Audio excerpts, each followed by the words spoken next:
আমি এইখান থেকে যেহেতু এতবার সুমিত রায় অনেকেরই জানা নেই বা সাধারণ মানুষ সত্যি এই নামটার সঙ্গে পরিচিত নন, কিন্তু যারা তৃণমূলের অভ্যন্তরীণ রাজনীতি সম্পর্কে ওয়াকিবহাল এবং নেতাকর্মীরা তো বটেই, একেবারে জানেন যে এই সুমিত রায় ব্যক্তিটিকে, যার আজকে বিরুদ্ধে, যার নামে গ্রেফতারি পরোয়ানা জারি করলো আদালত।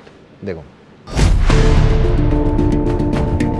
পরপর অভিযোগ, তদন্তের জন্য একের পর এক সিআইডির নোটিশ, ভবানী ভবনে হাজিরা, সিজিও কমপ্লেক্সে ইডির মুখোমুখি, 11 ঘন্টা ধরে চলল জিজ্ঞাসাবাদ। একদিকে দল ভাঙানির খেলা, আর একদিকে বিরোধী শক্তি যারা লড়াই করছে মাথা নত না করে তাদেরকে কি করে দমানো যায়, তাদের ধমকানো যায়, চমকানো যায়, তাদের ভেঙে গুড়িয়ে দেওয়া যায়, কার্যত বিরোধী শূন্য করে দেওয়া যায় পশ্চিমবঙ্গকে, সেই চেষ্টাই গত 1 মাস ধরে করা হয়েছে। রাজনৈতিক বিপর্যয়ের মধ্যেই পরপর জেরা, আইনি প্যাচে অভিষেক বন্দ্যোপাধ্যায়। তৃণমূলের ভাঙনের পেছনে যদি প্রশ্ন করা হয় দায় কার, তার দিকে এখন আপনারা আঙুল তুলবেন? কার জন্য এটা হয়েছে সে আলোচনা তো হলো, ধারাবাহিকভাবে যা চলছে তাই চলছে। এরই মধ্যে জমি জালিয়াতি কাণ্ডের তদন্তে রাজ্য পুলিশের স্ক্যানারে অভিষেক বন্দ্যোপাধ্যায়ের আত্মসহায়ক সুমিত রায়, এবার তার বিরুদ্ধে জারি হলো গ্রেফতারি পরোয়ানা। অভিষেক বন্দ্যোপাধ্যায়ের আত্মসহায়ক, তাকে বেশ কয়েকবার নোটিশও করা হয়েছে বলে জানা যাচ্ছে এবং তাকে গ্রেপ্তারি পরোয়ানা ইতিমধ্যে জারি করা হয়েছে। এই যে গ্রেপ্তারি পরোয়ানা জারি হয়েছে সেটা মেদিনীপুর আদালত থেকে হয়েছে, এমনটাই পুলিশ সূত্রে জানা যাচ্ছে। গতকালই সেই আবেদন করা হয়েছিল পুলিশের তরফ থেকে, যে আবেদন ইতিমধ্যে মঞ্জুর হয়েছে বলে পুলিশ সূত্রে খবর। এবং গ্রেপ্তারি পরোয়ানা জারি হয়ে যাওয়ার পাশাপাশি যেটা গতকালও খবর পাওয়া গিয়েছিল যে বেঙ্গল এসটিএফের তরফ থেকেও সুমিত রায়ের খোঁজ পাওয়া যায় কিনা বিভিন্ন জায়গায় খোঁজ করা হয়েছিল, কিন্তু সেখানেও তার খোঁজ মেলেনি। তাই এই গ্রেপ্তারি পরোয়ানা জারি হওয়ার পরে কিন্তু তার খোঁজের ঝাঁজ আরও বাড়বে, এমনটাই পুলিশ সূত্রে জানা যাচ্ছে। সুমিত রায়ের খোঁজে শুক্রবার গভীর রাতে অভিষেক বন্দ্যোপাধ্যায়ের কালীঘাট রোডের বাড়িতে পৌঁছে যায় শালবনী থানার পুলিশ। রাত 2টো থেকে সকাল 6টা, প্রায় 4 ঘন্টা বাড়ির বাইরে অপেক্ষা করতে হয় তাদের। শনিবার সকাল 6টা নাগাদ তালা ভেঙে বাড়ির ভেতরে ঢোকে পুলিশ। প্রায় 1.5 ঘন্টা সেখানে তল্লাশি চালিয়েও খোঁজ মেলেনি অভিষেক বন্দ্যোপাধ্যায়ের আত্মসহায়ক সুমিত রায়ের। যে কেসে শালবনীতে সুজয় হাজরা ট্যাপ হয়েছিল, পিসিতে ছিল, আজকে প্রোডাকশন হয়েছে, সেই কেসেতেই সুজয় হাজরা স্টেটমেন্ট অনুযায়ী এবং অন্যান্য আরো ইনভলভমেন্ট অনুযায়ী সুমিত রায় বলে একজনের ইনভলভমেন্ট উঠে এসেছে। সুমিত রায়কে অ্যারেস্ট করতে গিয়েছিল, প্রেয়ারের ভিত্তিতে কোর্টে সুমিত রায়ের বিরুদ্ধে অ্যারেস্ট ওয়ারেন্ট ইস্যু। শালবনীর একটি জমি জালিয়াতি ও প্রতারণা মামলার তদন্তে কিছুদিন আগে খড়গপুর থেকে গ্রেফতার করা হয় মেদিনীপুরের প্রাক্তন তৃণমূল বিধায়ক সুজয় হাজরাকে। অভিযোগ, শালবনী ও মেদিনীপুর ব্লকের প্রায় 300 একর সরকারি জমি জালিয়াতি করে বিক্রি করা হচ্ছিল। প্রথমে সরকারি জমিকে রায়ত জমি করা, তারপর সেই জমি বিক্রি। শুধু তাই নয়, এক অভিযোগকারীর দাবি তার কাছ থেকে 10 লাখ টাকা নেওয়া হলেও জমি পাননি, টাকা ফেরত চাইলে সেটাও দেওয়া হয়নি। অভিযোগকারীর দাবি, এরপর তিনি খোঁজ নিয়ে জানতে পারেন জমিটি সরকারি। এই জমিগুলা সরকারি জমি, টিএমসি জামানায় যত সব ডুপ্লিকেট দলিল বানিয়ে, জাল দলিল বানিয়ে এলাকে প্লট ভাগ করে কোনোটাদেরকে বেচে দেয়। এই বিষয়ে সুজয় হাজরা কেন, সুজয় হাজরার মতো বড় বড় নেতা আছে যাদের এখানে জমি আছে। সুমিতকে তো দীর্ঘদিন পাওয়া যাচ্ছিল না, আমি যতটুকু দেখেছি। আর অভিষেক ব্যানার্জি, আমি তো শুনেছি যে এরকম এই যে আত্মসহায়কের কথা বলছে, এরকম অনেক তৃণমূলের সিনিয়র লিডাররা ঘন্টার পর ঘন্টা বসে থাকতো, অভিষেক ব্যানার্জির সাথে নাকি দেখা করতে পারতো না। আর এটা তো স্বাভাবিক আছে, অভিষেক ব্যানার্জির হয়ে অপারেট করবে, তার যা কিছু কাজ তার আত্মসহায়ক করবে, স্বাভাবিক। তো ওয়ারেন্ট বেরিয়েছে, পুলিশ নিশ্চয়ই তাকে অ্যারেস্ট করবে। এর আগে গরু পাচার কাণ্ডে 2022 সালে বিনয় মিশ্রকে পলাতক ঘোষণা করেছিল দিল্লির রাউজ অ্যাভিনিউ আদালত, যিনি রাজনৈতিক মহলে অভিষেক বন্দ্যোপাধ্যায়ের ঘনিষ্ঠ বলে পরিচিত ছিলেন। গোয়েন্দা সূত্রে দাবি, কলকাতা থেকে প্রায় 9,500 কিলোমিটার দূরে ভানুয়াতু নামে একটি দ্বীপরাষ্ট্রে গিয়ে আশ্রয় নেন বিনয় মিশ্র। অভিষেক বন্দ্যোপাধ্যায়ের পিএ সুমিত রায়ের এখনো কোনো খোঁজ পায়নি পুলিশ। সৌমেন চক্রবর্তী, আবির দত্ত, এবিপি আনন্দ। দেখুন, আমি গতকাল সোশ্যাল মিডিয়াতে লিখেওছি যে রবিবার 30শে জ্যৈষ্ঠ বাঙালির জ্ঞান ও চক্ষু উন্মিলিত হইল যে এই পোড়া দেশে NCPI, Nationalist Citizens Party of India বলিয়া একটি রাজনৈতিক দল বর্তমান, এবং সেই দলে তৃণমূলের 20 জন বিদ্রোহী সাংসদ যোগ দিলেন। সেই দলের নতুন ওয়েব পেজ রাতারাতি খুলে গেল, ঘন্টায় ঘন্টায় তা আপডেটেড হচ্ছে। এই ফর্মুলায় বিমল দ্বারা, মানে বিজেপি অন্তত প্রকাশ্যে বলতে পারবে যে শ্রমিক ভট্টাচার্য কথা রাখলেন, বিজেপির তৃণমূলীকরণ হলো না। আবার 20টা সাংসদের সমর্থন পেয়ে গেল বিজেপি। কার্যত সংখ্যার বিচারে গোটা দেশে বিজেপির সবথেকে বড় শরিক হলো এই এনসিপিআই। কিন্তু বিমলদার কাছে আমার প্রশ্ন থাকবে যে পুরো প্রক্রিয়াটা হলো ভূপেন্দ্র যাদবের বাড়িতে, আর আগাগোড়া প্রত্যেক মিটিংয়ে, এমনকি স্পিকারের বাংলোতেও উপস্থিত থাকলেন নিশিকান্ত দুবে। দিল্লি, পশ্চিমবঙ্গ, শাসক বিরোধী সর্বত্র বিমলদাদের উইন উইন সিচুয়েশন, মানবেন? না, মানুষ যদি আমাদের জিতিয়ে দেয়, উইন উইন সিচুয়েশন করে, আমরা কি বলবো সুমন? আমরা বলবো না বাপু আমরা হারছি, রাজনীতি থেকে সন্ন্যাস নিচ্ছি? নিশ্চয়ই বলবো না। দুই, এরা প্রত্যেকে একসময় তৃণমূলের একেবারে কিচেন ক্যাবিনেটের সদস্য ছিল, যাকে তাকে তো লোকসভায় নির্বাচিত করা হয় না, টিকিটও দেওয়া হয় না। এরা প্রত্যেকে মমতা ব্যানার্জির অত্যন্ত ঘনিষ্ঠ, তাদের টিকিট দিয়েছিলেন মমতা বন্দ্যোপাধ্যায়, এবং এরা প্রত্যেকে ভেবেছিলেন যে এই রকম অবস্থা চিরদিন চলবে। এই যে আপনারা বলতেন পুরো তৃণমূলটাই চোর, তৃণমূলটাই পচা, তো এরা তো চোর আর পচারই অংশ আপনাদের থিওরি। যেই হোক না কেন, আমার বক্তব্য আগামীকাল আমরা লোকসভায় একটা প্রস্তাব আনলাম, এই তৃণমূলের যারা আমাদের সঙ্গে সকল এনসিপিআইতে যোগ দেয়নি, তারাও যদি বলে ফ্লোরে দাঁড়িয়ে আমরা ভারতীয় জনতা পার্টির এই মতটাকে সাপোর্ট করছি, তো আমরা কি করবো? এই খবরদার সাপোর্ট করবি না। এটা হয় কখনো পার্লামেন্টারি পলিটিক্সে? পার্লামেন্টারি পলিটিক্সে কেউ সাপোর্ট করলে সে সাপোর্ট করতেই পারে, কারণ অ্যাসেম্বলি বা লোকসভার ফ্লোরে কে কাকে সাপোর্ট করবে সেটা সে তো বিল এলে ভোটাভুটি। এরা তো বলছে আমরা এনডিএ ব্লক হিসেবে 20 জনই এনডিএ কে সাপোর্ট করছে। আমার সেখানে আরেকটা কথা বলি, সেটা এই কয়েক মাসের আগে তাহলে ভোটটা কি জন্য হলো? না না, সেই উত্তরটা তো তৃণমূল দিতে পারবে, সেই উত্তর তো আমরা দিতে পারবো না। আমরা তো আমাদের সল্টলেক অফিস থেকে বা মুরলীধর সেন লেন থেকে তৃণমূলকে বলিনি যে এদের দিয়ে দাও নমিনেশন দিয়ে দাও। মিটিং প্লেস হচ্ছে ভূপেন্দ্র যাদবের ফ্ল্যাট, হোক না। নিশিকান্ত দুবে আগাগোড়া কাল বসেছিলেন স্পিকারের সঙ্গে। মুরলীধর সেন লেনেও হয়নি, সল্টলেক অফিসেও হয়নি, মিটিং প্লেসটা দিল্লিতে কোথাও হয়েছে, কিন্তু এদের নমিনেশন দেওয়ার সময় সে ব্যাপারে মুরলীধরে বা সল্টলেকে কোনো মিটিং হয়নি। ওটা ওই সকল কালীঘাট কোট আনকোট কালীঘাটে মিটিংটা হয়েছিল এবং তাদের নমিনেশন দেওয়া হয়েছিল। আজকে যখন সবাই চাচা আপন প্রাণ বাঁচা বলছে, সবাই যখন দলটাকে ছেড়ে পালিয়ে যাচ্ছে, সেখানে 20 জন যদি অন্য দলে যোগ দেয় এবং তারা যদি সিদ্ধান্ত নেয় এবার আমরা বিজেপিকেই সমর্থন করব, তা কোন অঙ্কে আমরা তাদের না করবো?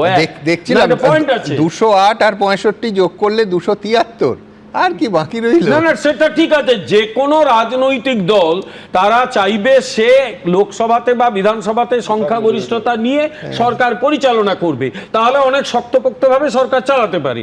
যদিও বিগত 2 বছরে আমি অন্তত কোথাও মাননীয় প্রধানমন্ত্রী নরেন্দ্র দামোদর দাস মোদীর অ্যাটিটিউড থেকে, তার আগে তো কংগ্রেস থেকে তৃণমূল থেকে দিন গুনতে শুরু করেছিল, কাউন্টডাউন, এই হারলো, এই গেল। আমি অন্তত মাননীয় প্রধানমন্ত্রীর কথা শুনে, তার অ্যাটিটিউড দেখে, তার কার্যকলাপ দেখে কোথাও মনে হয়নি তিনি আন্ডার প্রেসারে আছেন, আগের মতোই কাজ চালিয়ে গেছেন। সুতরাং সেটা কোনো কথা নয়। আমাদের বক্তব্য এখানে একদম পরিষ্কার, তৃণমূল কংগ্রেস ডুবছে তার নিজের দোষে, দোষ কারো নয় গো মা, আমি সখ্যাত সলিলে ডুবে মরি শ্যামা। আমি দুটো কথা, মানে এটা তৃণমূলীকরণ নয়, তৃণমূল বরণ। তৃণমূলী বরণ হচ্ছে ফুলমালা দিয়ে বরণও নয়, কোনো বরণ নয়। কেউ যদি আমাদের সমর্থন করে করবে, আমরা তো লোকসভার ফ্লোর ওপেন করেছি। ঠিক তো, আমার শুধু ভয়টা যে প্রদীপ্তরা থাকবে তো, মানে এই 2-1 জন, এই প্রদীপ্ত, অনির্বাণ, এরা না এলে এরাও ধরুন আপনাদের ইস্যু ভিত্তিক সমর্থনের দিকে হাত তুলে দিল। আরে আমি শো চালাবো কি করে? আমি তো মাঝে মাঝে এদিকে 3 জন বিজেপি, আমি সেই জন্য আগের দিন বলেছিলাম সুমন যে তুমি শোটা কতদিন চালাতে পারবে, সেটা একটা প্রশ্ন আছে। না, এবার আমি কথাটা বলি, আমি জাস্ট 2-3 লাইন বলবো। প্রথম কথা হচ্ছে সুমন, আমার এগুলো দেখে না দুটো জিনিস মনে হচ্ছে। আমি অনেক দিন ধরে পশ্চিমবঙ্গের রাজনীতি চর্চা করি, কথা বলি এই চ্যানেলে, অন্য চ্যানেলে ইত্যাদি। ফর দ্য ফার্স্ট টাইম আমি দেখলাম 1 বা 2 জন রাজনৈতিক নেতা জনগণের এতটা ঘৃণা সাফল্যের সঙ্গে অর্জন করেছেন। তাদের একজন হচ্ছেন এই অভিষেক ব্যানার্জি। আমি মানুষ যে কি লেভেলে ঘৃণা করে আমি মানুষের সঙ্গে কথা বললে বুঝতে পারি। আমি সত্যি ভাবি যে সেই লোকটি কখনো ভাবে না যে এত ঘৃণা আমি অর্জন করলাম কি করে। সে যেদিন অ্যারেস্ট হবে, আবার আমি বলছি অ্যারেস্ট তো হতেই হবে আজ হোক কাল, দেখবে গোটা পশ্চিমবঙ্গে উল্লাসের বন্যা বয়ে গেছে। একটা মানুষ অ্যারেস্ট করছে, মানুষ উল্লাস করছে, সেই মানুষটার মানুষ হিসেবে বেঁচে থাকার কারণটা কি থাকবে? দ্বিতীয় লাস্ট যেটা, যিনি একটা সময় নিজেকে একটা লার্জার দেন লাইফ বানিয়ে ফেলেছিলেন সেই মমতা ব্যানার্জি, আমি আবার বলছি এই সব কিছুর জন্য তিনি দায়ী। তিনিও এখন মানুষের কাছে ঘৃণার পাত্র, হাসির খোরাক, তিনি কি একবার নিজের দিকে আয়নার দিকে তাকিয়ে বলবেন যে আমি ভুলটা কোথায় করেছি? আজকে তার ভুলের জন্য গোটা পশ্চিম বাংলা তছনছ হয়ে গিয়েছিল। আমরা সেখান থেকে এরকম একটা মানে যুদ্ধে ধ্বংস হয়ে গেলে যেরকম পরিস্থিতি হয়, সেখান থেকে বাংলাটাকে একটু একটু করে গড়ে তোলার চেষ্টা করছি। ফলে এই দুজনকে অন্তত আগামী দিনে জনগণের ঘৃণার কথা যখন বলছেন, তখন কাকলি ঘোষ দস্তিদার থেকে সুদীপ বন্দ্যোপাধ্যায় এই 20 জন বা ওই যে উত্তরপ্রদেশের যিনি প্রার্থী হয়েছিলেন, বিজেপি তো বলেছিল তৃণমূল চোরেদের দল, এবং উত্তরপ্রদেশের সেই প্রার্থী বাংলা থেকে জিতেছে বহরমপুর থেকে, তাকে নাকি হারানোর জন্য, মানে অন্যকে হারানোর জন্য তাকে ব্যবহার করা হয়েছে, সেও ওখানে আছে। মুশকিল হচ্ছে উল্টোটা বলো যে রয়ে গেল কীর্তি আজাদ, সেও তো একটা বাক্য বাংলায় বলতে পারেন না। তাকে তৃণমূল পাঠালো পার্লামেন্টে, আমার বিরোধিতা করার জায়গা কোনটা? আজকে আমাদের সুদীপ বন্দ্যোপাধ্যায়, আমি আমাদের এখনো বলছি, কারণ দিদির নামে একটাও বাজে কথা কিন্তু আমি বলছি এখন ইউসুফ পাঠান গেল বলে এত খারাপ লাগছে প্রদীপ্ত। না আমি বলছি যখন মালদা মুর্শিদাবাদ জ্বলছিল তখন ইউসুফ পাঠান চায়ে চুমুক দিচ্ছিলেন, তার বিজ্ঞাপন করছিলেন। মজার কথা যে একজন পরিযায়ী শ্রমিক যিনি বিজেপির নেতা, তাকে যখন ছাড়ানোর জন্য তারা আমাদের নেতারা যায়, সেটাও বলতে হয়। কিন্তু এনসিপিআই এখন আছে তো, বাঙালির মধ্যে একজন বাঙালি খুঁজে পাওয়া যায় না। তিনটে বাক্য, এনসিপিআই থেকে টিএমসি তে যাব, দাবি করব। সুদীপ বন্দ্যোপাধ্যায় আজকে বলেছেন যে আমরা আপাতত 2 মাসের জন্য এনসিপিআই তে আছি, পরে টিএমসির জন্য আমি দাবি করব প্রতীকের জন্য। তাহলে সেই প্রতীক নিয়ে এনডিএ, মানে দাদারা যেটা বলতো বিজেমূল, সেই বিজেমূল হবে কি আবার আমি জানি না। লাস্ট কথা, কিন্তু আমার আজকে অটল বিহারী বাজপেয়ীকে খুব মনে পড়ছে। ওই 1 ভোটে না কটা হেরে গেছিলেন না, তখন বলেছিলেন এরকম ভাবে জোর করে ক্ষমতায় থাকার জন্য আমি এই দুর্নীতিকে চিমটি দিয়েও ধরে দেখব না। আজকে সেই চিমটি যেটা সেখানে শ্রমিক দ্বারা বলছেন আর স্যারেরা বলছেন, আমি দুটো মিল পাচ্ছি। নিজেকেই ধরাচ্ছে, কারণ নিজেকেই প্রমাণ করছে কত বড় দুর্নীতিগ্রস্ত ওরা ছিল। ওরা 15 বছরে মনে পড়ে, অন্তত নিজেরা স্বীকার করছে। 15 বছরে যদি মনে পড়তো তাহলে পশ্চিমবঙ্গের ইতিহাস অন্যরকম হতো। দ্বিতীয় কথা হচ্ছে, একটা কথা জাস্ট এটা জেনে রাখাটা ভালো, সেটা হচ্ছে যে এমন একটা দল এরা তৈরি করেছিল এবং এরা তার হয়ে গলা ফাটিয়েছিল, যে দলটা পশ্চিম বাংলায় এমন সব কাণ্ড কারখানা করে গেছে, আগামী বোধহয় 100 বছরেই কাণ্ড কারখানা কেউ করতে পারবে না। প্রত্যেককে শাস্তি দেওয়া হবে, অন্যায় যারা করেছে এমন একটা দলের কথা হচ্ছে এইবার এনসিপিআই কেমন দল? আচ্ছা, সাঁকরাইলে, হাওড়া সাঁকরাইলে এই দলটার সদর দপ্তর, মানে আমি বলছি, আমি প্রশ্ন করতে পারতাম যে আপনারা জানতেন? আমি তো একদম খোলা গলায় বলছি আমি জানতাম না। এমনকি আজকে বাইরে থেকে দেখেও বোঝার কোনো উপায় নেই যে কেন্দ্রীয় সরকারের সব থেকে সংখ্যার বিচারে, আবার বলছি সব থেকে বড় শরিক যে এনসিপিআই দল, তাদের অফিসটা তো একবার দেখুন। ন্যাশনালিস্ট সিটিজেন্স পার্টি, এই একটি পার্টির সঙ্গে এখন তৃণমূল কংগ্রেস যুক্ত হয়েছে। ये जो जुट अभी पार्टी ऑफ इंडिया से प्रधानमंत्री के नेतृत्व में एनडीए के साथ हम लोग काम करेंगे। এনসিপিআই পুরো নাম nationalist Citizens Party of India. দুদিন আগেও যে দলটার নাম হাতে গোনা কজন জানতেন, আজ সেই দলটার নাম জানলো গোটা দেশ। সৌজন্যে তৃণমূলে বিদ্রোহ।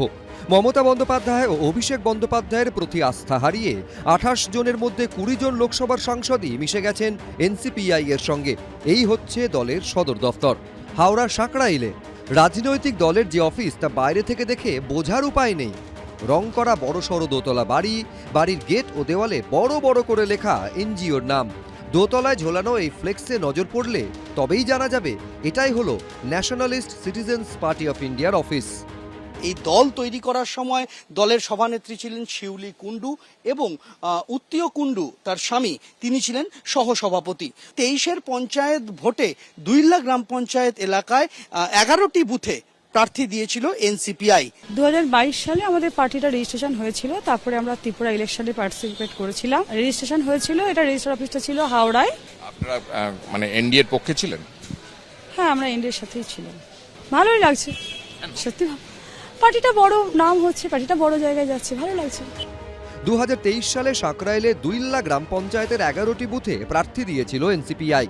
ওই একই বছরে ত্রিপুরা বিধানসভা নির্বাচনে 3টি কেন্দ্রে লড়েছিলেন তাদের প্রার্থীরা, কিন্তু কোনো দিকেই জয় আসেনি।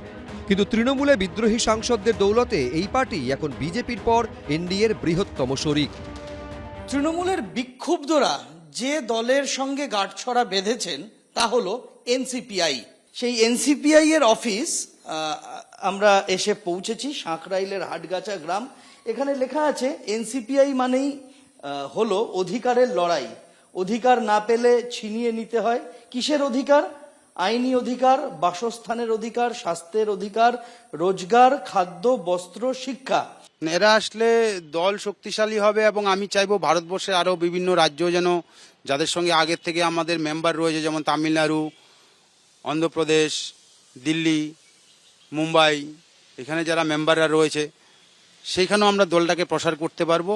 ত্রিপুরার ধলাই জেলার আমবাসার এই বাড়ির এই ফ্লোর থেকেই জন্ম হয়েছিল এনসিপিআই দলটির। প্রথম এখানেই শান্তনু দে এবং তরুণ দে তারা কলকাতা থেকে আসে, খবর টবর নিয়ে কৃষ্ণদেববর্মার কাছে গেলে পার্টির কিছু তো সাজেশন পাওয়া যাব। ওই বসেই আমরা সিদ্ধান্ত করলাম এখান থেকেই মিটিং করার জন্য প্রথম চিন্তা করলো।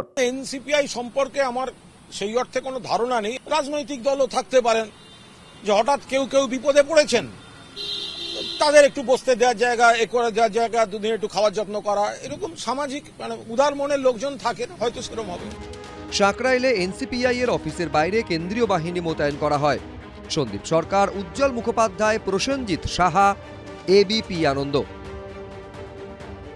আমি বলছি রাজনীতিতে এবং ভারতীয় রাজনীতিতেই একমাত্র এটা সম্ভব যে ভাবুন তো কালকে বিকেল অবধি একেবারে একটা দলের পঞ্চায়েত সদস্য, একজন পঞ্চায়েত সদস্যও নেই, কিন্তু রাতারাতি তারা পেয়ে গেলেন 20 জন, 20 জন সাংসদ এবং কেন্দ্র সরকারের সব থেকে বড় শরিক হয়ে গেলেন। এই ম্যাজিক কিন্তু ভারতীয় গণতন্ত্রেই সম্ভব। আমি দ্রুত একবার আপনাদের সামনে রাখবো একটা জল্পনা।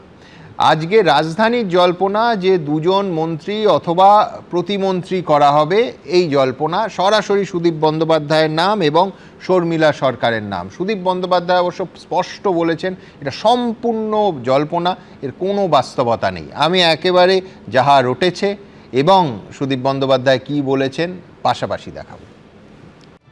রবিবার সন্ধে পর্যন্ত যে দলের একজন পঞ্চায়েত সদস্য কিংবা কাউন্সিলরও ছিল না, রাতারাতি তাদের এখন 1 নয় 2 নয় একেবারে 20 জন সাংসদ। সৌজন্যে তৃণমূলের বিদ্রোহী সাংসদদের Nationalist Citizens Party of India বা এনসিপিআইতে মিশে যাওয়া, যার ফলে সাংসদ সংখ্যার নিরিখে তারাই পশ্চিমবঙ্গে 1 নম্বর পার্টি। আর এর ফলে দিল্লির রাজনৈতিক অলিন্দে প্রশ্ন ভাসছে, আগামী দিনে এই দল থেকেই কেন্দ্রে মন্ত্রী হতে পারেন, কেন্দ্রীয় মন্ত্রী হতে পারেন সুদীপ বন্দ্যোপাধ্যায় ও শর্মিলা সরকার। আমার স্ট্যান্ড পয়েন্ট, তৃণমূল তার ঠিক জায়গায় দাঁড়িয়ে থাকতে পারেনি। দেশের উন্নয়ন চাই, রাজ্যের উন্নয়ন চাই, তার জন্য শুভেন্দুর সঙ্গে একজোট হয়ে কাজ করতে আমার কোথাও কোনো রকম অসুবিধার ব্যাপার নেই। এবং সে যেখানে যেখানে দাদা হিসাবে সহযোগিতা চাইবে, অভিজ্ঞতার বিনিময়ে কিছু জানতে চাইবে, নিশ্চয়ই তার সাথে থাকবো। সূত্রের খবর, এনসিপিআই একজন ক্যাবিনেট মন্ত্রী ও একজন প্রতিমন্ত্রীর দাবি জানিয়েছে। বিজেপি সূত্রে খবর, আপাতত কোনো ক্যাবিনেট মন্ত্রী দেওয়া হচ্ছে না তাদের, 2 জন কেন্দ্রীয় প্রতিমন্ত্রী দেওয়া হতে পারে, তবে অপেক্ষা করতে হবে পরবর্তী মন্ত্রিসভার রদবদল পর্যন্ত। সূত্রের খবর, জুলাইয়ে মন্ত্রিসভার রদবদলে এনসিপিআই সাংসদ হিসেবে মন্ত্রিত্ব পেতে পারেন সুদীপ বন্দ্যোপাধ্যায়, শর্মিলা সরকার। যদিও এরকম কোনো জল্পনাকে গুরুত্ব দিতে রাজি নন তৃণমূলের প্রতীকে জিতে এনসিপিআই এ মিশে যাওয়া সাংসদরা। এ বিষয়ে বিন্দুমাত্র আলোচনা হয়নি। 1% দলের মধ্যে অনেকে আমাকে হাত জোর করে অনুরোধ করেছেন, এই দলটার নেতৃত্ব আপনি যেমনভাবে তৃণমূল কংগ্রেসকে দিয়েছিলেন এসে আপনি দিন। একদিকে বিজেপি নেতৃত্বাধীন জোটের সঙ্গে পথ চলা, অন্যদিকে শুভেন্দু অধিকারীর প্রশংসা এবং পুরনো দল তৃণমূলের শীর্ষ নেতৃত্বের প্রতি ক্ষোভও ঝরে পড়ছে সাংসদদের গলায়।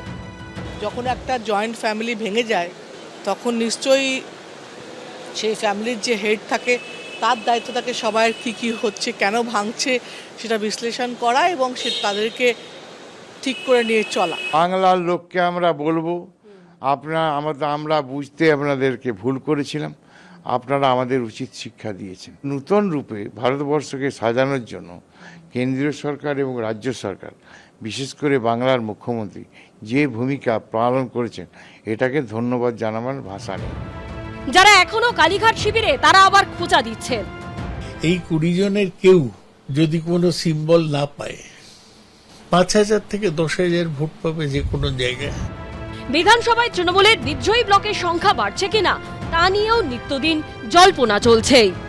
Number stands at 65 today, 65। আজকে একজন এসেছিলেন, সেই সম্মানীয় বিধায়ক, তিনি মাননীয় স্পিকারকে চিঠি করেছেন, সংখ্যা আজকে 65। ফিরাদ্দা ববিদা এসেছিলেন, ববিদার সঙ্গে দীর্ঘক্ষণ কথা হয়েছে। শিবাশিস মৌলিক, বিজেন্দ্র সিংহ ও কৃষ্ণেন্দু অধিকারীর রিপোর্ট, এবিপি আনন্দ। দেখুন, আবার একটু তদন্তের অংশে আসি, যে একেবারে স্পষ্ট আমরা এই রাজ্যে এতদিন কি দেখে এসেছি। এই রাজ্যে যে যে কেসে রাজনৈতিক প্রভাবশালীরা যুক্ত, শাসক দলের লোকেদের বিরুদ্ধে অভিযোগ, সেই সব কেসের ভবিষ্যৎ কি হয় আমরা প্রত্যেকে জেনে গেছি।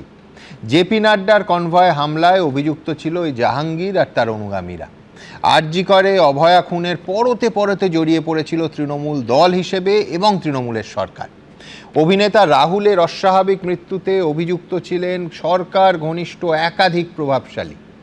আজ রাজ্যের মুখ্যমন্ত্রী শুভেন্দু অধিকারী বলছেন যে সেই কেস, রাহুলের কেস নাকি একটা just UD case, unnatural death case হয়ে পড়েছিল।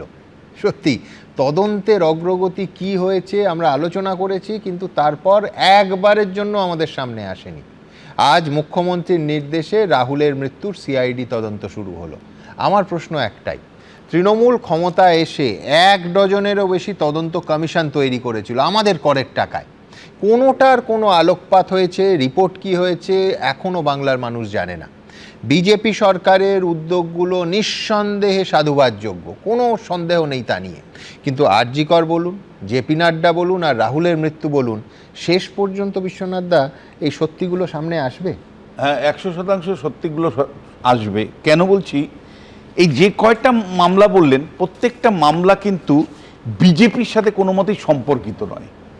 ধরুন, আমি খুব পরিষ্কার করে বলতে চাই আপনাকে যে জেপি নাড্ডাকে যেভাবে অত্যাচার করা হয়েছিল, অত্যাচার কথাটা বলছি, তারপরে মমতা বন্দ্যোপাধ্যায় মানে কার্যত ওই তদন্তটা 1 ইঞ্চি আগাতে দেয়নি।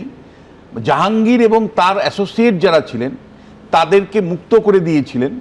আমি নিশ্চিত শুভেন্দু অধিকারীর প্রতি আমার 100% আস্থা আছে যে শুভেন্দু কিন্তু এই জেপি নাড্ডার হামলার সাথে যুক্ত যারা ছিল ওদের মানে শ্রীঘরে পাঠাবেই, কারো ক্ষমতা নেই ওখান থেকে বাঁচানো। দ্বিতীয়, আরজি করের ক্ষেত্রে কিন্তু আমি বলছি ফাইল অলরেডি খুলতে শুরু করেছে, তদন্ত ইতিমধ্যেই আবার গতি পেতে শুরু করেছে। অন্ততপক্ষে আমি বিশ্বাস করি যে যারা তথ্য গোপন করেছিলেন তাদের শাস্তিটা যে হবে আমি তা নিয়ে আমার সামান্যতম কোনো সংশয় নেই। রাহুলের ক্ষেত্রে আপনাকে বলছি, যেভাবে মামলাটাকে মমতা বন্দ্যোপাধ্যায় সাজিয়ে চলে গেছেন, রাহুলের মামলাটাও কিন্তু অনেক দূর গড়াবে এবং যারা যারা অভিযুক্ত ছিলেন বা যাদের গাফিলতি ছিল তাদের কিন্তু শাস্তির সম্মুখীন হতে হবে, এ নিয়ে আমার সামান্যতম কোনো সংশয় নেই। তো খুনের মামলা নয়, কিন্তু কাদের গাফিলতিতে রাহুলকে চলে যেতে হলো? একেবারে মেসি কাণ্ডে মমতা বন্দ্যোপাধ্যায় একটা কমিশন তৈরি করেছিলেন একজন বিচারপতিকে সামনে রেখে, কোনো 1 ইঞ্চিও নড়েনি। আজকে কিন্তু আমি আপনাকে বলছি, প্রাক্তন মানে খেলমন্ত্রী মানে খেলামন্ত্রী ক্রীড়ামন্ত্রী অরূপ বিশ্বাসকে কিন্তু আজকে কিন্তু রীতিমতন কঠিন অবস্থা, তদন্তের কঠিন অবস্থার সম্মুখীন হয়েছে, কার্যত হুঁশিয়ারি করা হচ্ছে। যদিও রক্ষা কবচও পেয়েছে, কিন্তু আমার ধারণা যে এই ক্ষেত্রেও কিন্তু আমি বলছি টাকা ফেরত দেওয়ার কথা মুখ্যমন্ত্রী বলেছেন, আমাদের বর্তমান মুখ্যমন্ত্রী শ্রী শুভেন্দু অধিকারী। আমার ধারণা যে টাকা ফেরত দেবেই এবং শাস্তির ব্যবস্থা করবে। দেখুন, মমতা বন্দ্যোপাধ্যায় একটা কালচার তৈরি করেছিলেন যে লেফটের বিরুদ্ধে লড়াই করছি, একাধিক কমিটি তৈরি করলাম, সেই কমিটিগুলো সামান্যতম কোনো উনার উদ্যোগ ছিল না যে সেগুলোকে শেষ পর্যন্ত মানে মানুষগুলোকে কাঠগড়ায় দাঁড় করানো, শাস্তির ব্যবস্থা করা। ধরুন, আমি আপনাকে বলছি যে যেটা নিয়ে উনারা বারবার দাবি করেন যে 21শে জুলাইয়ের যে কমিশন 21শে সুশান্ত বাবু ছিলেন বিচারপতি। হ্যাঁ, আপনি বলুন সামান্যতম কোনো উদ্যোগ ছিল যে কারা আসলে দায়ী? তিনি নিজেই যে সেই সমস্ত স্বরাষ্ট্র সচিব যিনি ছিলেন তাকে তিনি মন্ত্রিসভায় ঢুকিয়ে নিয়েছেন।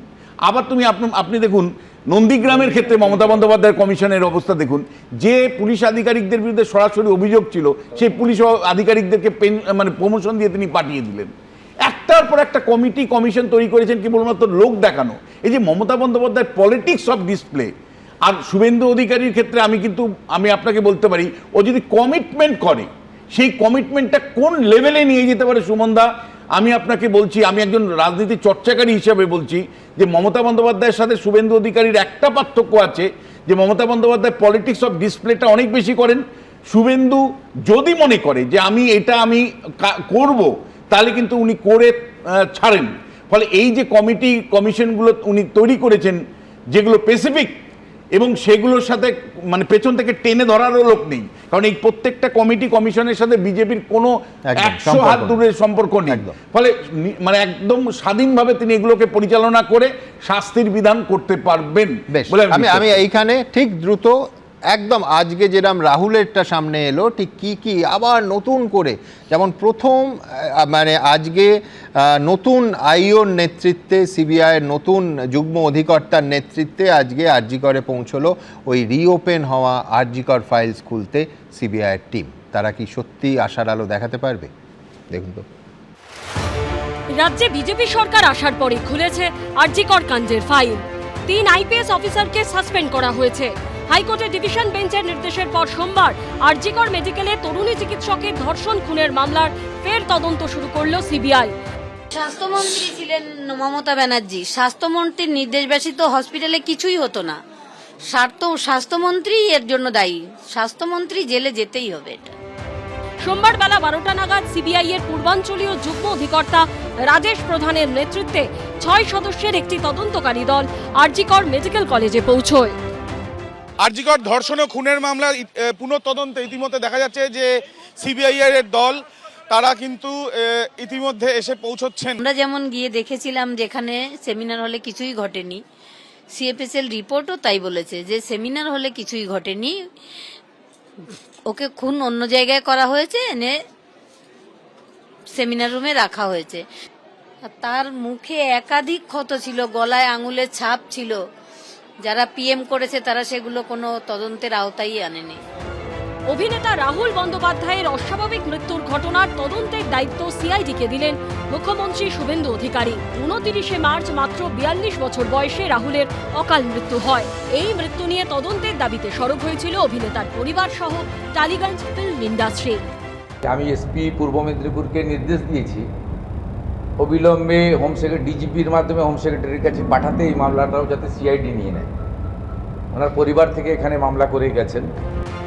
অন্যদিকে 2020 সালে বিজেপির তৎকালীন সর্বভারতীয় সভাপতি জেপি নাড্ডার কনভয়ে হামলার ঘটনাতেও নতুন করে তদন্ত শুরু করল পুলিশ। আবির দত্ত, উজ্জ্বল মুখোপাধ্যায়ের রিপোর্ট, এবিপি আনন্দ, কলকাতা। এবার আপনাদের দেখাবো এই জেপি নাড্ডার কনভয় অ্যাটাকের ঘটনায়, আক্রমণের ঘটনায়, হামলার ঘটনায় মমতা বন্দ্যোপাধ্যায় কি যুক্তি দিয়েছিলেন দেখুন। কোনোদিন চাড্ডা, নাড্ডা, ফাড্ডা, ভাড্ডা, গাড্ডা সব চলে আসছে এখানে করে, আর তারা একা প্রোগ্রাম করবে আর কেউ করবে না। আর যেদিন তারা প্রোগ্রাম করবে, লোক যদি না আসে তাহলে নিজে সাজিয়ে রাখবে যাতে নটঙ্কি করে ন্যাশনাল নিউজে ভালো করে দেখায় যে দেখো আমায় মেরেছে। আহারে, একটা নেতার পেছনে 50টা গাড়ি কেন যাবে? কোথায় তোমার 50টা গাড়ির লেজে কে কাকে ধাক্কা মেরেছে, না কে কাকে থ্রো করেছে, না প্ল্যানিং করে করেছো? খুব বিপজ্জনক তত্ত্ব, স্বতঃস্ফূর্ত জনরোষ 15 বছর ধরে একটা ঘটনায় বলা হয়েছে। আমি এইবার দেখাবো এই নাড্ডা কনভয়তে হামলার ঘটনায় অভিষেক বন্দ্যোপাধ্যায় কি বলেছিলেন। জেপি নাড্ডা এসে ডায়মন্ড হারবারে গিয়ে গাড্ডায় পড়েছে, তা আমি কি করতে পারি? সাধারণ মানুষের ক্ষোভের বহিঃপ্রকাশের দায়িত্ব তো আমার নয়। জেপি নাড্ডা এসে ডায়মন্ড হারবারে গিয়ে গাড্ডায় পড়েছে, তা আমি কি করতে পারি? সাধারণ মানুষের ক্ষোভের বহিঃপ্রকাশের দায়িত্ব তো আমার নয়। শাসক বলছে সাধারণ মানুষের ক্ষোভের বহিঃপ্রকাশ, আর সেই ক্ষোভের বহিঃপ্রকাশের দায়িত্ব শাসকের নয়। আমি সেই দিনও বলেছিলাম, আবার বলছি, মারাত্মক তত্ত্ব।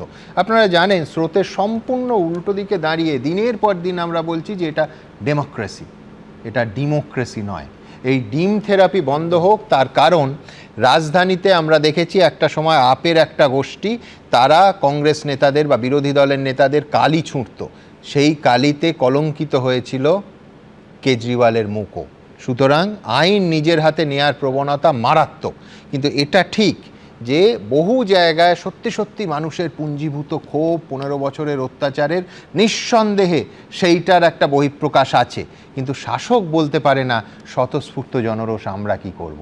এইবার দেখাবো যে এই বারবার ডিম আক্রমণ এবং কেন একজন ব্যক্তি বা তার কীর্তিকাহিনী বারবার সামনে আসছে, সব্যসাচী দত্ত কেন আসছে, কোথায় মানুষের ক্ষোভ, কোথায় পৌঁছেছিল উদ্ধত্ত, পরপর দেখাবো। আমি দেখাবো ডিমের আক্রমণ। কালীঘাটে তৃণমূল নেত্রী মমতা বন্দ্যোপাধ্যায়ের বাড়ির গলিতে ডিম ছোড়া হলো বেলেঘাটা তৃণমূল বিধায়ক কুণাল ঘোষকে। কোনো রকমে বাঁচালেন মুখ, ডিম এসে লাগলো মাথায়। মাননীয় মুখ্যমন্ত্রী সারা বাংলা এবং আপনার কেন্দ্র এগুলো প্রশ্রয় দেবেন না, আর এইসব এটা হয় না, এটা হতে পারে না।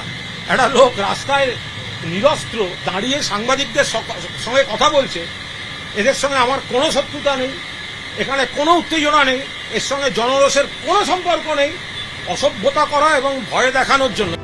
সোমবার কালীঘাটে দলের বৈঠকে যোগ দিতে যাচ্ছিলেন কুণাল ঘোষ। ফাঁকা রাস্তা, উপস্থিত সংবাদ মাধ্যমের কর্মীদের সঙ্গে কথা বলতে বলতে এগোচ্ছিলেন। তখনই উল্টো দিক থেকে ডিম হাতে হাঁটতে হাঁটতে আসছিলেন এক যুবক। কুণাল ঘোষ কাছে আসতেই তাকে লক্ষ্য করে ডিম ছুড়ে দেন তিনি। কোনো রকমে মুখ বাঁচান, ডিম এসে লাগে কুণাল ঘোষের মাথার পেছন দিকে। আজ ये ডিম খানে के लायक ही हो गया, ये ডিম খানে के लायक ही है आज। এইভাবে কণ্ঠরোধ করা যায়নি, এইভাবে কণ্ঠরোধ করা যায় না। আমি ওখান দিয়েই যাব, মারার হলে আপনাদের সামনে মারুক, আপনারা ছবি তুলুন, আমি মার খেতে যাচ্ছি, পাথর মারলে মারুক, বোম মারলে মারুক, ডেড বডি পড়ে থাকবে, কিন্তু আমি ওইখান দিয়েই যাব।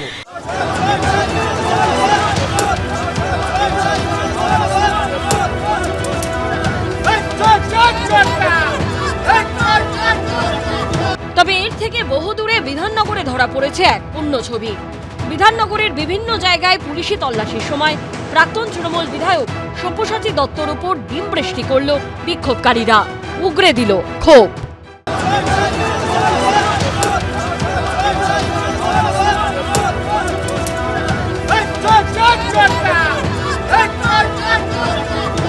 একদা বিধাননগর পুর এলাকা শাসন করা তৃণমূল নেতাকে লক্ষ্য করে উঠল চোর স্লোগানও।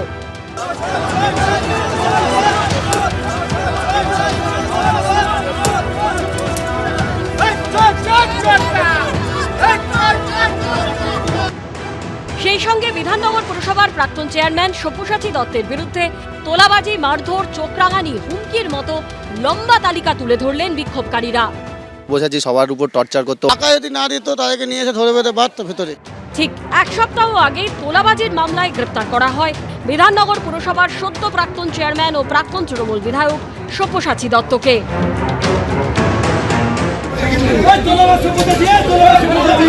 গ্রেপ্তারির 6 দিনের মাথায় সব্যসাচী দত্তকে নিয়ে বিধাননগরের বিভিন্ন এলাকায় পৌঁছে যায় পুলিশ।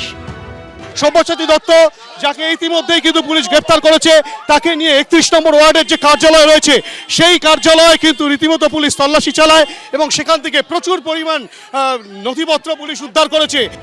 রবিবার বিধাননগর পুরসভার 31 নম্বর ওয়ার্ডের অফিসে অভিযানের পর সব্যসাচী দত্তের সল্টলেকের বাড়ি ও রাজারহাটের ফ্ল্যাটে প্রায় মাঝরাত পর্যন্ত চলে ম্যারাথন তল্লাশি। এই আবাসন সিদ্ধা আবাসনের ফোনেক্স যে বিল্ডিং রয়েছে সেই ফোনেক্স ব্লকের 6 ফ্লোর এবং তারপরে 12 ফ্লোরে তাকে দফায় দফায় নিয়ে গিয়ে জিজ্ঞাসাবাদ করা হয়। এখান থেকে প্রায় 7.5 ঘন্টা তল্লাশির পরে তাকে রবিবার রাত্রি 11:30টার পর নিয়ে যাওয়া হয় ফের বিধাননগর নর্থ থানাতে। পুলিশ সূত্রে দাবি, রাজারহাটে সব্যসাচী দত্তের 7 তলা এবং 13 তলার ফ্ল্যাটে তল্লাশি চালিয়ে পাওয়া গেছে প্রচুর সোনা কেনার রসিদ। পাশাপাশি তল্লাশিতে নিউ টাউনে কেনা একাধিক ফ্ল্যাট ও জমির দলিল মিলেছে। সোমবার ফের সব্যসাচী দত্তকে নিয়ে বেরোয় বিধাননগর উত্তর থানা। বিধাননগর পুরসভার প্রাক্তন চেয়ারম্যানকে নিয়ে তার সল্টলেকের বাড়ি হয়ে রাজারহাটের ফ্ল্যাটে ফের চলে পুলিশি অভিযান। পুলিশ সূত্রে খবর, সব্যসাচী দত্তের ঠিকানা থেকে বাজেয়াপ্ত বিভিন্ন নথিপত্র খতিয়ে দেখা হচ্ছে। অরিত্রিক ভট্টাচার্য, সুকান্ত মুখোপাধ্যায় ও হিন্দলদের রিপোর্ট, এবিপি আনন্দ। হ্যাঁ, অবশ্যই আমরা আইন নিজের হাতে তুলে নেওয়ার এই প্রবণতার বিরুদ্ধে তার বিরুদ্ধচারণ করব, সমালোচনা করব। পাশাপাশি এটাও জোর গলায় বলতে হবে যে ঔদ্ধত্য যে জায়গায় পৌঁছেছিল এই নেতামন্ত্রীদের, আমি বলছি যে ভাবতে পারেন 26,000 মানুষের চাকরি গেল এবং সেই শিক্ষক শিক্ষাকর্মীদের একটা বড় অংশ তো যোগ্য ছিল। তারপর তারা যখন আন্দোলনে রাস্তায় নামলেন, এই সব্যসাচী দত্ত বিধাননগরের মাটিতে দাঁড়িয়ে বললেন, যেমন চারপায়া তেমনি তার মুগুর, অর্থাৎ ওই চাকরিহারা শিক্ষক শিক্ষিকাদের একেবারে চতুষ্পদ প্রাণীর সঙ্গে তুলনা করলেন। গায়ের জোরে তাদের সরাতে গেলেন, গুন্ডা বাহিনী দিয়ে তাদের আঘাত করলেন, সংবাদ মাধ্যম আমার সহকর্মী অরিত্রিককে মারলেন, সে তো অন্য প্রসঙ্গ। কিন্তু আমি বলছি যে কোন জায়গায় ঔদ্ধত্য পৌঁছলে চাকরিহারা শিক্ষক শিক্ষিকাদের বলা যায় যে চারপায়া, যেমন চারপায়া তেমন তার মুগুর। একবার আপনাদের মনে করিয়ে দেব, তারপরে বুঝবেন যে এই ক্ষোভ, আবার বলছি ডিম ছোঁড়া আমরা সমর্থন করছি না, কিন্তু ক্ষোভটাকে কি করে অস্বীকার করব, মানতেই হবে। দেখুন,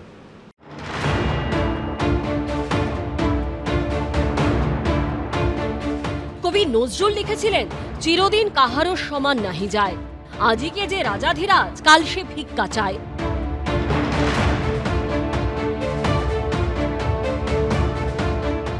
রাজ্যে তৃণমূলের রাজপাট গেছে। তোলাবাজির অভিযোগে গ্রেপ্তার হওয়ার পর এভাবেই দফায় দফায় ডিম আক্রমণের মুখে পড়তে হচ্ছে প্রাক্তন তৃণমূল বিধায়ক সব্যসাচী দত্তকে। আর ক্ষমতায় থাকাকালীন এই সব্যসাচী দত্তর অনুগামীরা বিক্ষোভরত চাকরিহারা শিক্ষকদের উপর এভাবে চড়াও হয়েছিলেন। ঘটনাস্থলে উপস্থিত ছিলেন সব্যসাচী দত্ত নিজেও। দিনটা ছিল 2025 সালের 15ই মে। হকের চাকরি খুইয়ে বিকাশ ভবন অভিযানের ডাক দিয়েছিলেন চাকরিহারা শিক্ষকরা। সেখানে আন্দোলনকারীদের উপর চড়াও হন সব্যসাচী দত্তর অনুগামীরা। পুলিশ র্যাফের সামনেই আন্দোলনকারী চাকরিহারা শিক্ষকদের রীতিমতো টেনে হিঁচড়ে কিল, ঘুষি, লাথি, হেলমেট দিয়ে মেরে সব্যসাচী দত্তর গাড়ির সামনে থেকে সরানো হয়। খুব যেমনি চারপায়া তার তেমনি মুগুর, এখন একটাও লোক নেই, দেখুন ডাকুন। এই খবর করতে গিয়ে তৃণমূল নেতার হাতে আক্রান্ত হয়েছিলেন এবিপি আনন্দর প্রতিনিধিও। প্রথমে বুমে ধাক্কা, তারপর এবিপি আনন্দর প্রতিনিধি অরিত্রিক ভট্টাচার্যকে রীতিমতো ধাক্কা মেরে সরিয়ে দিয়েছিলেন তৃণমূল নেতা সব্যসাচী দত্ত। একসময় যিনি বিক্ষোভরত শিক্ষক শিক্ষিকাদের সঙ্গে দাদাগিরি করেছিলেন, আজ তাকে লক্ষ্য করেই কখনো পচা ডিম, কখনো টমেটো, কখনো গোবর ছোড়া হচ্ছে এবিপি আনন্দ। না সুমনদা, আমি বলছি যে সত্যি সব্যসাচীরা এমন একটা জায়গায় চলে গেছিল যে মানুষকে মানুষ মনে করেনি, যে এই সময় চাকরি হারিয়েছে মানুষ। আমি স্টুডিওতে ছিলাম, আপনার মনে থাকতে পারে, আমি তীব্র নিন্দা করেছিলাম এই কারণে যে যারা চাকরিহারা আর্তনাদ করছে তাদের কাছে গিয়ে গুন্ডামি দেখিয়ে আসলাম। এটা কোনো সুস্থ মস্তিষ্কের মানুষের আচরণ হতে পারে না। সব্যসাচী সেটা যেটা করেছিল তখনই মমতা বন্দ্যোপাধ্যায় ওর বিরুদ্ধে ব্যবস্থা নেওয়া উচিত ছিল, আইনগত ব্যবস্থা নেওয়া উচিত ছিল। তারপরে ব্যবস্থা, আমার তো ধারণা যে পার্টির সহমতিতে পার্টিও ওনাকে পাঠিয়েছিল, একেবারে ব্যবস্থা নেবে। কিন্তু উচিত তো আইনের চোখে তো উনি অপরাধী হয়েছিলেন, অ্যাসাইনমেন্ট করতে গেছিলেন সুমনদা। সেদিন আইনের চোখে উনি অপরাধী হয়েছিলেন, যেভাবে মানে টেনে হিসড়ে শিক্ষকদের অপমান করেছিলেন, হিট করেছিলেন সরাসরি। আর একইভাবে যখন বিধাননগর নির্বাচন হয়েছিল, পুরসভা নির্বাচন, ভোট লুট করেছিলেন। দ্বিজেন মুখোপাধ্যায়ের যে গল্পটা আসে, এটা তো এই সব্যসাচীরই অবদান। এবং এই সব্যসাচী দিনের পর দিন এই পশ্চিমবাংলাতে সিন্ডিকেট রাজকে প্রমোট করেছেন, শুধু তাই নয়, তার থিওরিটিক্যালি এস্টাবলিশ করেছেন যে হ্যাঁ এটা চিরজীবন থাকবে, থাকবে। এবং সুমনদা, আমি একই সাথে বলতে চাই, দেখুন আমি জোর হাতে আমি অনুরোধ করব, ক্ষোভ বিক্ষোভ অনেকেরই আছে, প্রত্যেকেরই হয়তো আছে এই শাসন ব্যবস্থার বিরুদ্ধে, কিন্তু দয়া করে আপনারা ডিম ছোড়ার যে সংস্কৃতিটা, এটাকে সমর্থন করবেন না। তার কারণ আজকে হয়তো ডিম মানে সব্যসাচীর বিরুদ্ধে ছুটছে, কালকে আপনার বিরুদ্ধে ছুটতে পারে, একটা আনহোলি মব তৈরি হতে পারে। দয়া করে, সব থেকে বড় কথা এটা মানে বর্তমান বিরোধী তাদের নিজের স্বার্থে ব্যবহার করতে হবে। আমি জাস্ট একটা কথা বলে নিই, দেখুন আমরা ল অ্যান্ড অর্ডারের কথা কেন বলি? আইন থাকবে, আইন তার ক্রমে চলবে এবং ল এনফোর্সিং এজেন্সি সেই আইন বলবৎ করবে। দেখুন এই ডিম ছোড়াই হোক বা অন্য কোনো যে কোনো ফর্মে, ওই গোবর ছোড়া বা টমেটো ছোড়া, এগুলো করা মানে হচ্ছে আইন নিজের হাতে তুলে নেওয়া। কোনো আনহোলি মব, এই যে ধরুন আনরুলি মব, এই আনরুলি মব যদি এইভাবে আজকে ডিম ছুটছে, কালকে যদি অন্য কিছু ছুটতে শুরু করে, একদম, ফলে সেটাকে এটা রাজনৈতিকভাবে করাটা তৃণমূল কোনোভাবে ব্যবহার করতে শুভ পারে। উচিত নয়। সুমন, এইভাবে মব জাস্টিসকে আমরা সমর্থন করি না বলেই নির্বাচনের পরে যাতে দলের কেউ কোথাও গোলমাল না পাকায় কঠোর নির্দেশ দেওয়া হয়েছে এবং অনেকের বিরুদ্ধে ব্যবস্থা নেওয়া হয়েছে। কারণ আমরা জানি যে তৃণমূল কংগ্রেসের আমলে 2021 সালে 2024 সালে সাধারণ মানুষের কি হয়েছিল। 300-র বেশি ভারতীয় জনতা পার্টির কর্মী জীবন হারিয়েছেন এই তৃণমূল নামক একটি ক্রিমিনাল দলের জন্য। আমরা সেটার হতে দিতে চাই না। আর লাস্ট কথা, জেপি নাড্ডার গাড়িতে যেটা ঘটেছিল সেটা হচ্ছে প্ল্যানফুলি এই ক্রিমিনালের দল এবং তাদের শীর্ষে ছিল মমতা ব্যানার্জি, অভিষেক ব্যানার্জি, তারা ঘটনাটা ঘটিয়েছিল। এই ঘটনাগুলো বিজেপি ঘটাচ্ছে না এবং ওই ঘটনাকে জাস্টিফাই করা হয়েছিল। আমি বিশ্বনাথ বাবুর সঙ্গে সহমত হয়ে একটা অ্যাড করতে চাই যে আমি ওনার সঙ্গে সম্পূর্ণ সহমত, এবং আমিও শিক্ষকদের ওপর আক্রমণকে প্রথম দিন থেকে তীব্র নিন্দা করেছি। প্রথম দিন থেকে আমার মূল বক্তব্য যে এই যে আজকে কুণালদার উপরও আক্রমণ হয়েছে, তোমরা দেখিয়েছো। কুণালদার উপর যে ছেলেটি আক্রমণ করলো, সিআইডি যখন ওই অফিসে, মানে আমাদের 30B হরিশ চ্যাটার্জি রোডের যে অফিসে, সেখানে যখন ইয়ে করতে গেল, মমতাদিরা দিল্লি ছিলেন, তখন যে ছেলেটি সাক্ষ্য দিয়েছিল সেই ছেলেটি কি এই ছেলেটি, এটা নিয়ে কুণালদা একটা ছবিও দিয়েছে এবং সেই ভিডিওটাও দিয়েছে। মুশকিল হচ্ছে এই যে সিআইডি যাকে সাক্ষী নিয়ে আসছে আর যে ডিম মারছে, সেটা যদি দুজন একই হয়ে যায় তাহলে তো এটা একটা ভয়ানক আর একটা জায়গা তৈরি করছে। দেখুন, পুলিশ কাউকে যদি গ্রেপ্তার করে, তো গ্রেপ্তার করার পর তার নিরাপত্তার দায়িত্ব কিন্তু পুলিশের, একদম।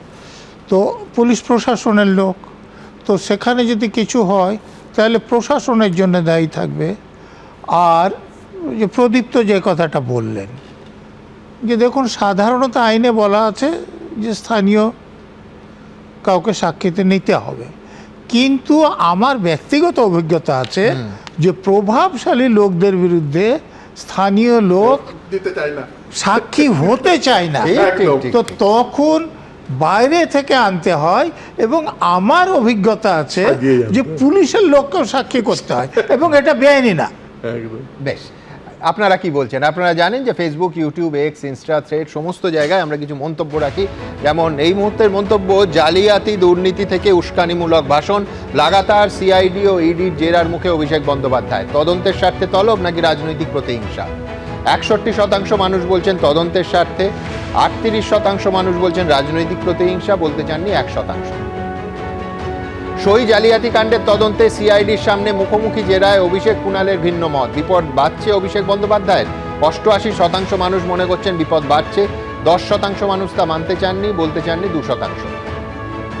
কালীঘাটে মমতা বন্দ্যোপাধ্যায়ের সামনেই অভিষেক বন্দ্যোপাধ্যায় কুণাল ঘোষের উত্তপ্ত বাক্য বিনিময়। আত্মসহায়ক সুমিত রায়ের বিরুদ্ধে অভিযোগে দলের অন্দরেই কি আরও কোণঠাসা হচ্ছেন অভিষেক বন্দ্যোপাধ্যায়? 81% মানুষ সেটা মনে করছেন, 17% মানুষ তা মানতে চাননি, বলতে চাননি 2%। লোকসভায় সংখ্যালঘু মমতাপন্থী তৃণমূল, এনসিপিআইতে মিশে গেলেন তৃণমূলের বিদ্রোহীরা, আখেরে লাভ হলো বিজেপি। 96% মানুষ অবধারিতভাবে মনে করছেন বিজেপির লাভ হলো, 3% মানুষ তা মনে করছেন না এবং 1% মানুষ বলতে চাননি। মন্তব্যে আসবো, সুভাষ ঘোষ আজ্জা লিখছেন, পরপর জেরায় অভিষেক স্পষ্ট উপলব্ধি করছেন যে তার সংকট ঘনীভূত হচ্ছে। সৈকত বর্মন তিনি লিখছেন, কালীঘাটের কাকুর সাহেবকে তাহলে এজেন্সি ছুঁয়েই দিল। প্রবাল ঘোষ লিখছেন, সমস্ত দুর্নীতির তদন্ত শেষ হয়ে দোষীরা সামনে আসুক, নতুন সরকারের কাছে এটাই দাবি। শর্মিষ্ঠা দত্ত লিখছেন, চিরকাল কাহারও সমানো নাহি যায়। শেখ শামীম লিখছেন, ইডি সিআইডির তৎপরতা অব্যাহত থাকলেও রহস্য উদ্ঘাটন হচ্ছে কই।